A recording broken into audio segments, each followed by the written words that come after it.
We recently bought two very different Euro cars, a Mercedes E43 AMG wagon from Japan with a twin-turbo six-cylinder engine, and it went head-to-head with a Mini. No, not a mad old Mini like this, one of these, made by BMW with the 2-litre turbo engine found in the 1 Series, and it lost almost every battle, including this one, and this one. But today, that's all about to change, with some modifications that will chop this JDM AMG. Welcome to another episode of Mighty Car Mods, and I'm incredibly excited because today I'm going to be doing something that I've never done before in my life. I'm going to be working on a BMW. Now, I know the thing looks like a Mini, and some of you may argue that it is a Mini, but in fact, it is not, and we will hear today from actual BMW people confirming that it is a BMW. Now, I've never worked on one before other than this one that you may have seen.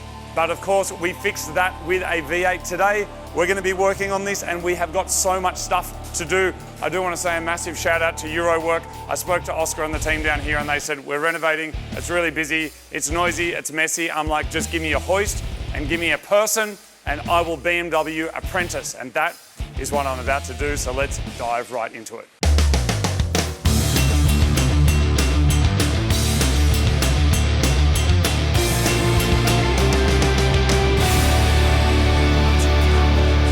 Welcome to another episode of Mighty Car Mods. I'm down here with Matt. How you doing? I'm well, thank you. Now, he's a real BMW mechanic. I've never worked on one in my life, so today we're going to be working on this. Let's just get one thing straight first.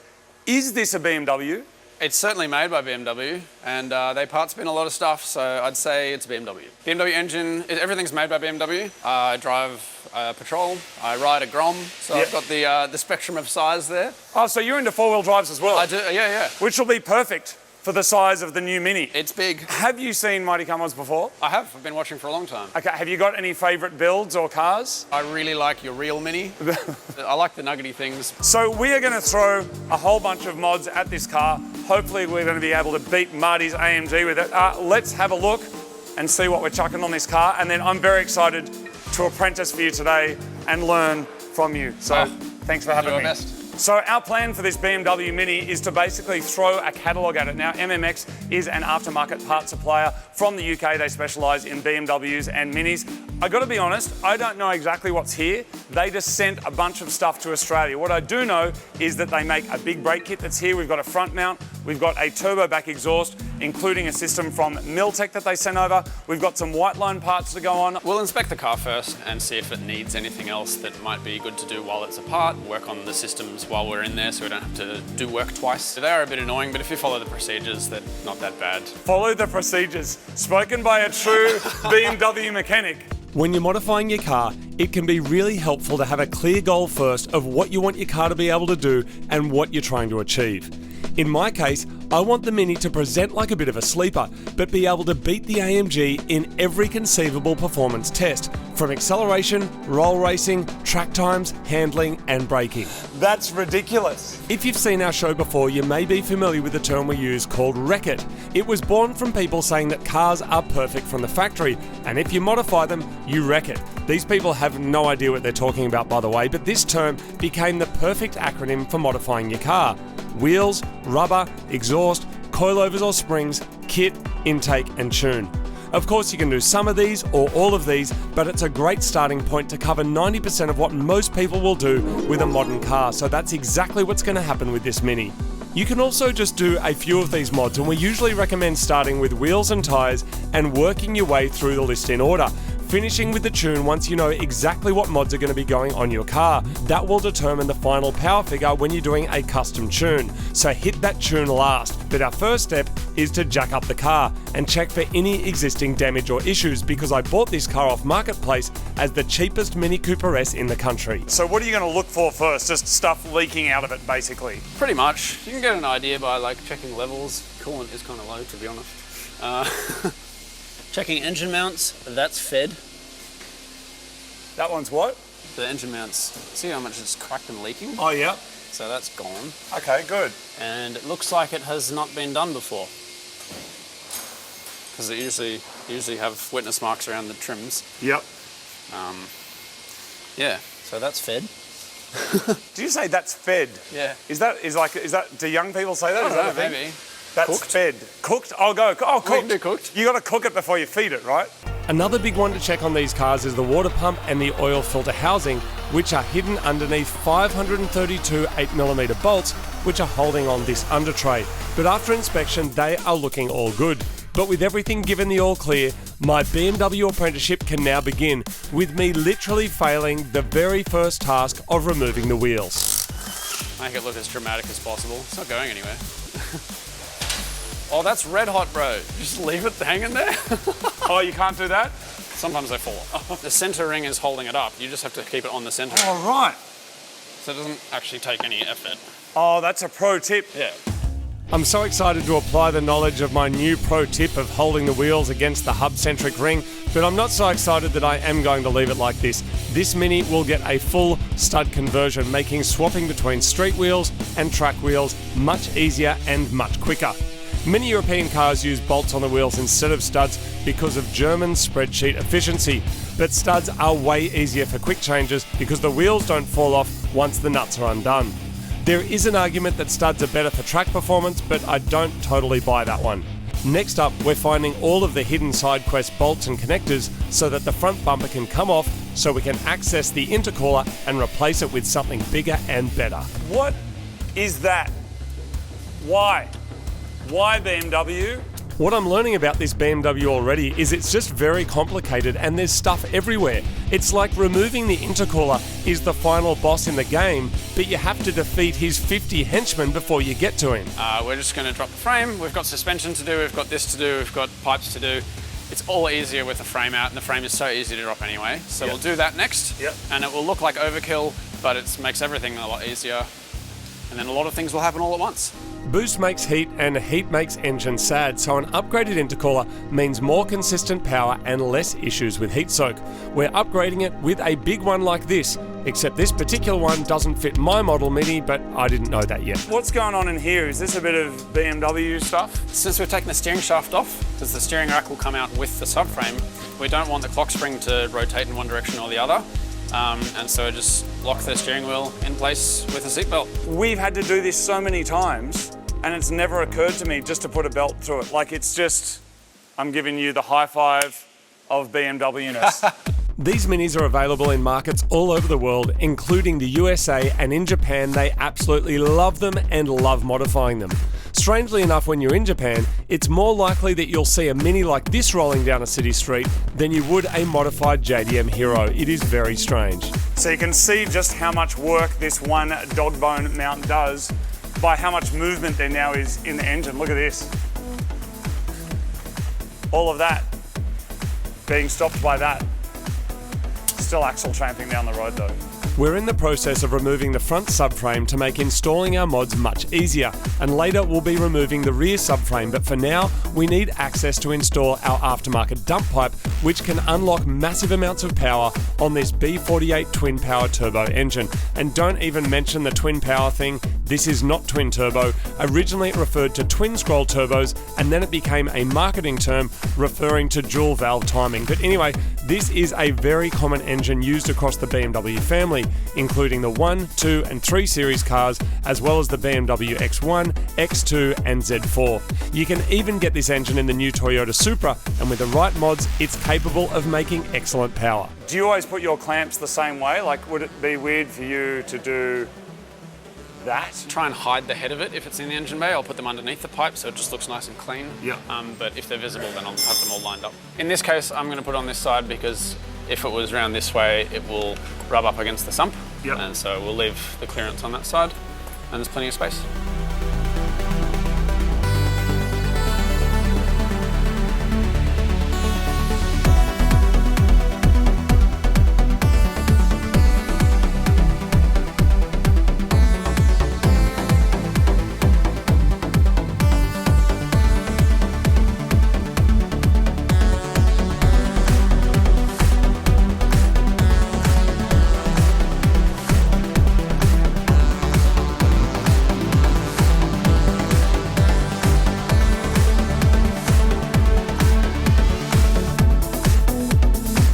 We're removing the factory intake pipe, which, check this out, it includes a resonator that is designed to reduce turbo noises. How dare they? Oh, go on, man, yes! Let's go! This is going in the bin where it belongs and being replaced with a straight pipe for better airflow and better turbo noises. And now we can get back underneath the car and remove the dump pipe off the turbocharger. This here is the OEM dump that came on our BMW engine. That one there is about to go in the bin, and by bin I mean recycle bin. Over here we've got our performance dump pipe with a high flow cat. This one is made by Miltech. Super high quality. It's made in England, so it makes me feel very fancy. How common is it for people with Euro cars just to change the dump and none of the rest? We do it all the time. You get a sound change and a performance gain with the right tuning. Do you call it a stage 2 when you do a dump pipe? Are you into that? Stage 47, who knows? Okay. I don't think it means anything. Okay. Do the mods you want.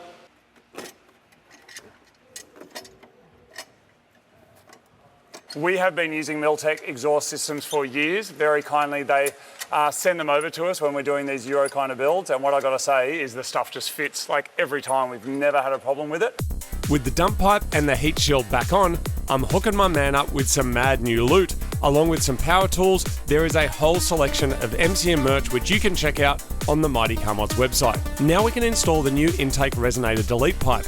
As well as the better boosty boy noises that I mentioned earlier on, they're also designed to give you a sharper boost response and lets air flow directly to the turbocharger. Will it make much difference on a stock car? Probably not. But like many supporting turbo mods, a custom tune is where everything really wakes up, and it will sound so much better. Because of how the subframe holds the core, the subframe should be on when that's on, but we want to leave the subframe off for the suspension. Yeah, you don't have to take a subframe out to do suspension, obviously, but we have it out already and it makes it easier. Yep. So we'll just pop the drive shaft off, pop the brakes off, and then the whole lot can come out together, change our springs, happy days. So should we go from intakes to suspension now? It seems like a weird transition, but I think that might be the next step. Okay, nice, let's do it.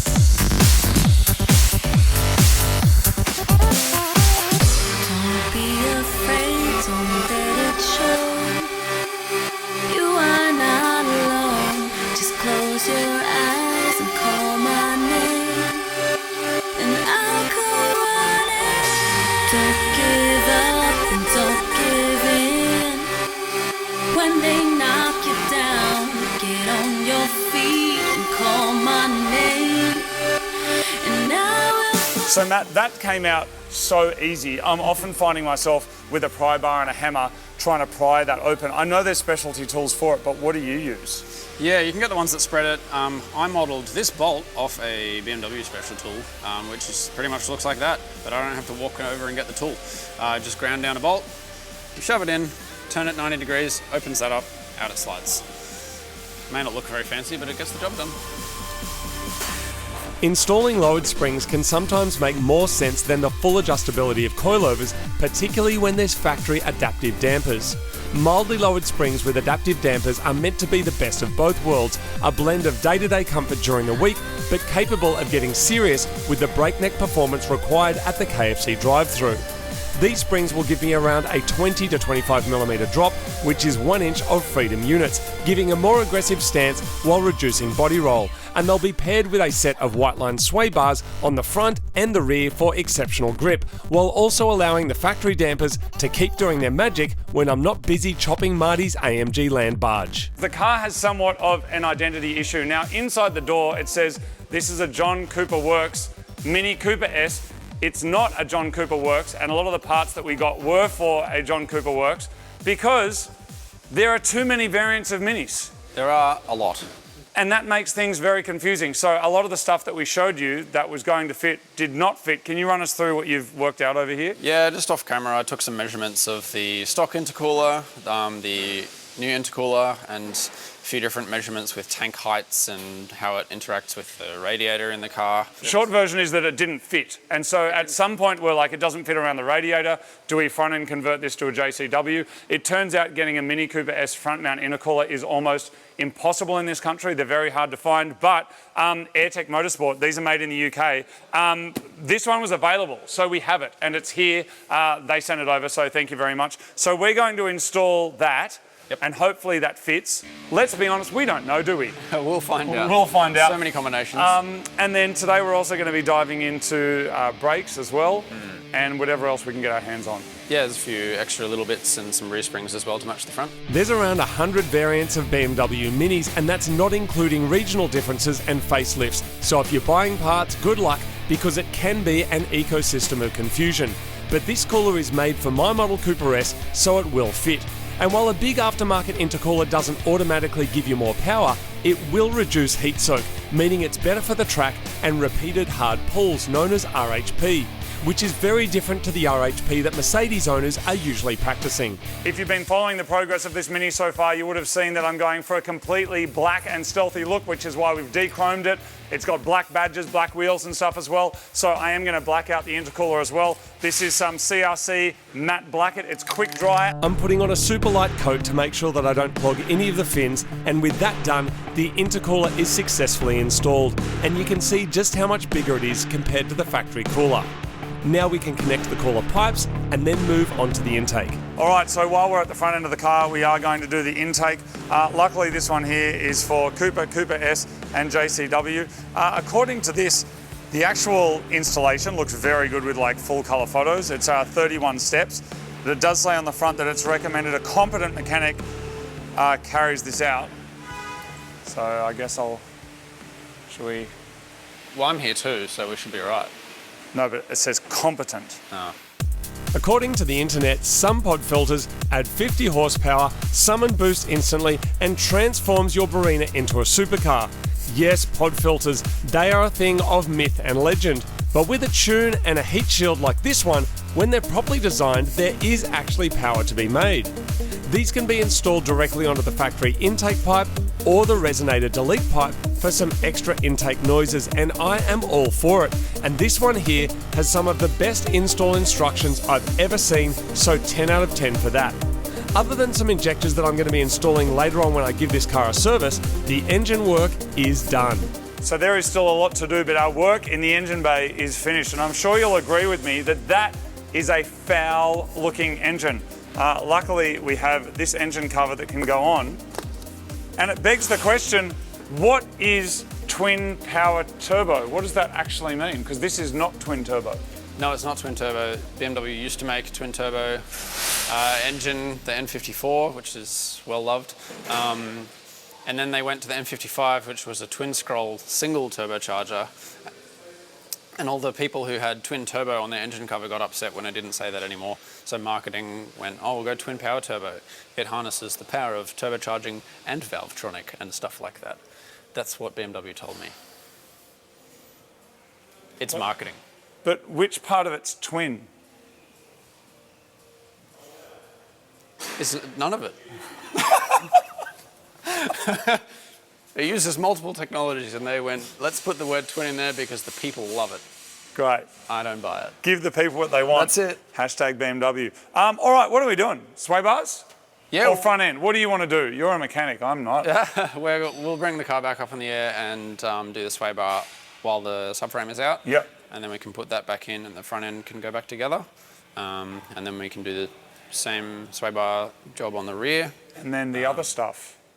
Yeah, and then there's a bunch of little bits and the brakes. Cool. All right, let's do it. It's probably time to address the elephant in the room, and it is an elephant. It is massive. The original Mini was a tiny can with 4 wheels with either a hip young lady behind the wheel, in my case that was my mum who owned one in the 60s, or some legend with a weird neckbeard who loved modifying them and making it their own. They were tiny, raw, with no power steering, no airbags, and weighed around 600 kilograms. Then BMW bought the brand and made it bigger, safer, faster, and more comfortable at the expense of the rawness of it all. They got superchargers, then turbochargers, touchscreens, and adaptive suspension, and some people see this as a betrayal of what the brand stood for. The original Mini was a minimalist go-kart made for the people. The new Mini got big and heavy and weighs double the original. So does it deserve to wear the Mini badge? I'm glad the brand still exists, because regardless of how you look at it, this is a small turbocharged 2-litre car with heaps of personality and loads of aftermarket mods and appeal. What really opened my eyes to these cars is seeing how readily accepted and popular they are in Japan. The truth is that there's a whole new generation of people that love these cars and they get a lot of joy from them, so in that way, I'm glad that they exist. But do they have anything on the original Mini? Nope, no they don't.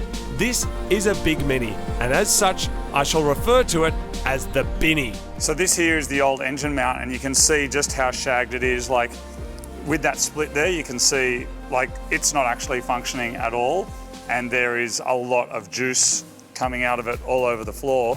As you can see here, it is liquid filled, except a lot of that liquid is not meant to be outside of it, it's meant to be inside of it.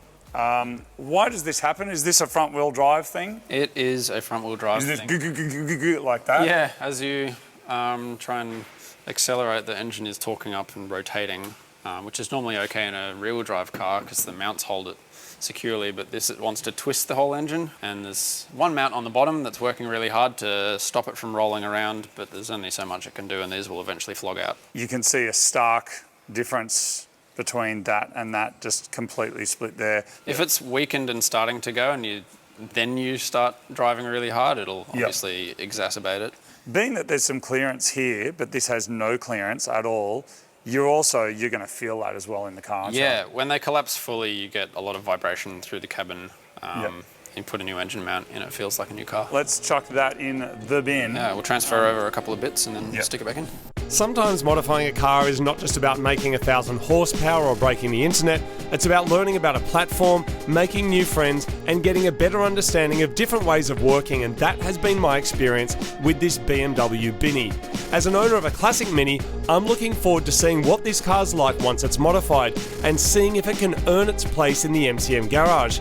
Once it chops Marty's wagon, of course. Massive thank you, of course, to Eurowork for having me down here with the talented crew down here in Castle Hill. It's awesome to be here. Thanks, of course, as well to MMX, to AirTech, to Whiteline. Next episode, we will be back for even more modifications. And then there's a battle with Marty's big Mercedes wagon. That battle is imminent, and I'm very confident that my car is going to chop his. What do you think? If you do want to support the show, we've got Mighty Car Mod shirts, we got merch, we got all sorts of stuff at mightycarmods.com, and see you next time. Bye.